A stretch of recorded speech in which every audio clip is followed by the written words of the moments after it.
The LCM of 8p squared QR, 12p squared r square, 24pqr is. இப்போ என்ன கேட்குறாங்க அப்படின்னா 3 டேர்ம் கொடுத்துட்டு அதுக்கு எல்சிஎம் தான் கண்டுபிடிக்க சொல்கிறாங்க. ஓகேயா, எப்படி பண்ணலாம்? இப்போது நம்ம ஃபஸ்ட்டு என்னென்ன கொடுத்துருக்காங்க? 8 ஃபஸ்ட்டு வந்துட்டு 8p squared QR, 12p squared r square, 24pqrன்னு கொடுத்துருக்காங்களா? ஃபஸ்ட்டு வந்து நம்பர்ஸ்க்கு மட்டும் நம்ம எல்சிஎம் எடுப்போமா? அப்போ வந்து 8, 12, 24 இது மூணுக்கும் ஃபஸ்ட்டு எல்சிஎம் எடுக்கிறோம். எல்சிஎம் எடுத்தோம் அப்படின்னா என்ன வரும்? ஃபஸ்ட்டு 2 டேபிளில் வருமா? செஞ்சாச்சு. அது 4, 6, 12 வருது. திரும்பி 2 டேபிளில் பண்ணுறோம். 2, 3, 6 வந்துடுது. அடுத்து 3யும் 6ஐயும் மட்டும் 3 டேபிளில் பண்ணுறோம். திரும்பி வந்துட்டு 2, 1, 2 இருக்கா? 2 டேபிளில் பண்ணுறோம். அப்போ கடைசியாக என்ன வந்துடுது? நமக்கு 24 வந்துடுது.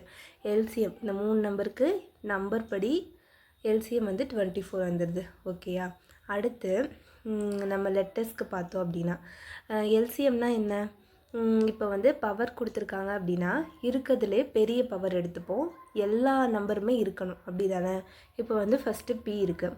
பி 3லேயும் பாருங்கள், பவர் படி எது அதிகம்? இதில் இங்கே வந்து வெறும் பி இருக்குது, இங்கே பி ஸ்கொயர்டு இருக்குது, பி ஸ்கொயர்டு இருக்குது. அப்போ என்ன பண்ணுவோம்? பி ஸ்கொயர்டு எடுத்துப்போம். ஓகேயா, அடுத்து கியூ பார்த்தோம் அப்படின்னா இப்போ இங்கேயும் இருக்குது, இங்கேயும் இருக்குது, பவர் ரெண்டுக்குமே ஒன்றா இருக்கா? அப்போ கியூவை அப்படியே எடுத்துக்கலாம். ஆர் பார்த்தோம் அப்படின்னா இங்கே வெறும் ஆர் இருக்குது, இங்கேயும் வெறும் ஆர் இருக்குது, இங்கே ஆர் ஸ்கொயர்டு இருக்குது.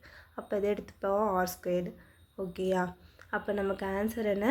24 B squared Q R squared. ஓகேயா?